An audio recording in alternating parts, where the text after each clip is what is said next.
সে মানুষটা এখন তো তোমাকে ভালোবাসছে, বাট কথা হচ্ছে সে মানুষটা আজকের মতো কালও কি তোমাকে ভালোবাসবে? সে মানুষটা কি ইন ফিউচার তোমাকে হাজব্যান্ড বা ওয়াইফ হিসাবে দেখছে? কি করে বুঝবে সে মানুষটা তোমাকে মন থেকে ভালোবাসে এবং তোমাদের সম্পর্কের শেষ পরিণতি বিবাহই হবে? এই বিষয়টা তুমি কি করে জানবে, কি করে বুঝবে তোমার ভালোবাসার মানুষটা তোমার প্রতি প্রচণ্ডই ডিপেন্ডেবল? দেখো বন্ধুরা, বর্তমান আমরা যে সময়ে বাস করছি, এই ডিজিটাল যুগে সম্পর্ক ভাঙাটা কিন্তু খুবই সাধারণ বিষয় হয়ে দাঁড়িয়েছে। ডাল ভাতের মতো হয়ে গিয়েছে। যে কোনো একটা সম্পর্ক তৈরি হতে যতটা না সময় লাগে, ভাঙতে তার থেকেও খুব কম সময় লাগে। তো কথা হচ্ছে, সে মানুষটাকে ভালোবাসাকালীন সে মানুষটা আজ যেভাবে তোমাকে কেয়ার করছে, যেভাবে তোমাকে ভালোবাসে, যেভাবে তোমাকে অনুভব করছে, সে মানুষটার এই অনুভব, এই ভালোবাসা কাল অবধি যে একই রকম থাকবে? সে মানুষটা তোমাকে ভালোবাসাকালীন যে মনে মনে এটা ভাবছে যে তুমি তার ইন ফিউচার হাজব্যান্ড হবে বা ওয়াইফ হবে, এই বিষয়টা তুমি কী করে বুঝবে? আজকের এই ভিডিও দ্বারা আমি তোমাদেরকে এটাই বোঝাবো যে তোমার ভালোবাসার মানুষটা কি শুধু তোমাকে বর্তমানে ভালোবাসছে, না সে তোমাকে নিয়ে অদূর ভবিষ্যতে জীবন সঙ্গী বা সঙ্গিনী হিসাবে কল্পনা করছে। সত্য ভালোবাসা বোঝার জন্য কিন্তু অনেক সহজ পদ্ধতি রয়েছে, বাট আমি সেই সমস্ত পদ্ধতির মধ্যে থেকে মূলত স্পেশাল দুটো পদ্ধতিকে তোমাদের সামনে তুলে ধরবো, যে পদ্ধতির দ্বারা তোমরা এটা শিওর হয়ে যাবে যে তোমার ভালোবাসার মানুষটি, তোমার সামনের মানুষটি, তোমার প্রিয়জন তোমাকে সত্যিই ভালোবাসে এবং সে মনে মনে তোমাকে ইন ফিউচার হাজব্যান্ড বা ওয়াইফ হিসাবে মেনে নিয়েছে। সেভাবেই সে তোমাকে ভালোবেসে সামনের পথে এগোচ্ছে। ভিডিওটিকে মনোযোগ সহকারে শেষ অবধি দেখবে। প্রথম পয়েন্ট, তোমার সম্পর্কে সে তার ফ্যামিলি মেম্বার সহ বন্ধুবান্ধব সকলকে জানাবে। যে মানুষটা তোমাকে প্রকৃত ভালোবাসে, যে মানুষটা ইন ফিউচার তোমাকে হাজব্যান্ড বা ওয়াইফ হিসেবে মেনে নিয়েছে, সে মানুষটা কিন্তু তোমার বিষয়ে কাউকে বলতে তার মনে কোনো দ্বিধা থাকবে না। সম্পর্কের মাঝে অনেকেই আছে, লক্ষ্য করে দেখবে, যারা তাদের সম্পর্কের অনেক বিষয় কিন্তু তার প্রিয়জনদের কাছে লুকিয়ে রাখার চেষ্টা করে।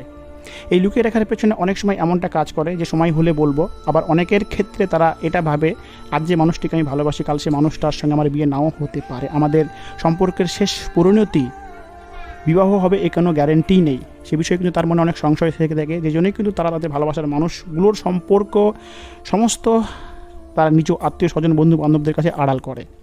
তোমার ভালোবাসার মানুষটা কি তোমার সঙ্গে এমনটা করছে? একটু মিলিয়ে নাও। কেননা যদি সে তোমাকে সত্যিই ভালোবাসে, যদি সে তোমার সঙ্গে সারা জীবন থাকতে চায়, যদি সে তোমাকে মনে মনে হাজব্যান্ড বা ওয়াইফ হিসেবে মেনে নিয়েছে, তবে কিন্তু সে তোমার ব্যাপারে তার আত্মীয় স্বজন ফ্যামিলি মেম্বারকে বলবে। সুযোগ পেলেই কিন্তু তোমার কথা তাদের সামনে তুলে ধরবে। কেননা সে মনে মনে কিন্তু এই প্রিপারেশনটা নিয়েই নিয়েছে যে আজ হলেও আমাকে বলতে হবে, কাল হলেও আমাকে বলতে হবে। সুতরাং সে সুযোগের অপেক্ষায় থাকবে কখন তোমার বিষয়ে সে তার ফ্যামিলি মেম্বারকে বলতে পারবে, সে তার ফ্যামিলি মেম্বারকে মানাতে পারবে। তো যদি তোমার ভালোবাসার মানুষটা এমনটা করে থাকে, তবে তুমি শিওর হয়ে যাও যে তোমার ভালোবাসার মানুষটা শুধু তোমাকে আজকেই ভালোবাসে এমনটা না। সে মানুষটার মনে তুমি এমন একটা জায়গা করে নিয়েছো যে সে ইন ফিউচার তোমাকে হাজব্যান্ড বা ওয়াইফ হিসেবে মেনে নিয়েছে এবং তার জন্য সামনের পথকে সুন্দর করে তুলছে। তোমাদের সম্পর্কের মাঝে যখন কনভারসেশন হয়ে থাকে, সেই কনভারসেশনে হওয়াকালীন তোমাদের মধ্যে ভবিষ্যৎ আলোচনা হয় কিনা এই বিষয়টা দেখো। আমি অনেকের সঙ্গে কথা বলাকালীন এটা লক্ষ্য করেছি যে তারা তাদের ভালোবাসার মানুষটার সঙ্গে কথা বলাকালীন বেশিরভাগই তাদের নিজস্ব বিষয়ে কথাবার্তা হয়, যেগুলো হয়ে থাকে আর পাঁচটা ভালোবাসার সম্পর্কের মাঝে। অনেক সময় সেক্সুয়ালি বিষয়ের উপরই কথাবার্তা হয়ে থাকে, বাট এর ওপর যখন ভালোবাসার মানুষটি বা সামনের জন যখন ভবিষ্যৎ সম্পর্কে আলোচনা করে, যে আমরা ভবিষ্যতে কীভাবে থাকবো, আমাদের ভবিষ্যৎ পরিকল্পনা কী, আমরা ভবিষ্যতে কোথায় থাকবো, আমরা কটা ছেলে মেয়ে নিব, এই সমস্ত বিষয়ে কথা বলাকালীন কিন্তু সামনের জন বা অপর প্রান্তের মানুষটা বলে থাকে যে এইসব কথা এখন বাদ দাও না, এসব কথা পরে আলোচনা করলেও হবে। কেননা এখন আমরা যে সময়ের উপর দিয়ে যাচ্ছি সেই সময়টাকে ফিল করি। যদি তোমার ভালোবাসার মানুষটা এই টপিকের উপর কথা বলে, বারবার এ জাতীয় কথা বলে তোমার কথাকে এড়িয়ে চলার চেষ্টা করে, তবে কিন্তু ভাবার বিষয় আছে। দেখো বন্ধুরা, হ্যাঁ এটা ঠিক, সম্পর্কের প্রথম দিকে মানুষ এত ডিপলি ভাবে না, বাট একটা সময়ের পর কিন্তু আমরা প্রত্যেকেই কিন্তু সামনেকার মানুষটাকে নিয়ে ভবিষ্যৎ পরিকল্পনা করে থাকি, যে আমরা কোথায় থাকবো, কীভাবে আমরা সামনেকার মানুষটার ফ্যামিলিকে মানানোর চেষ্টা করব, তাই না? যার ফলে হবে কি, অদূর ভবিষ্যতে আমাদের সম্পর্কের মাঝে যেন কোনো সমস্যা না আসে, সেই সমস্যাগুলোর কথা চিন্তা করে কিন্তু আমরা প্রথম থেকেই কিন্তু সেই সমস্যার সমাধানের পথকে প্রশস্ত করতে শুরু করব। বাট তোমার ভালোবাসার মানুষটা যদি সম্পর্কের ভবিষ্যৎ আলোচনা থেকে দূরে থাকতে চাই বা সেসব বিষয়ে ইন্টারেস্ট না দেখাই, তবে কিন্তু চিন্তার বিষয়। কেননা সে মানুষটা তোমাকে ভালোবাসে, তোমার সঙ্গে রয়েছে, বাট অদূর ভবিষ্যতে সে মানুষটা যে তোমাকে নিয়ে থাকবে এই বিষয়ে তার মনের মধ্যে ডাউট কাজ করছে। সে কোনো না কোনো বিষয়ে ভয় পাচ্ছে, বা তার ভালোবাসা পার্মানেন্ট না। আজ তোমাকে ভালোবাসছে, কাল তোমার সঙ্গে সে নাও থাকতে পারে।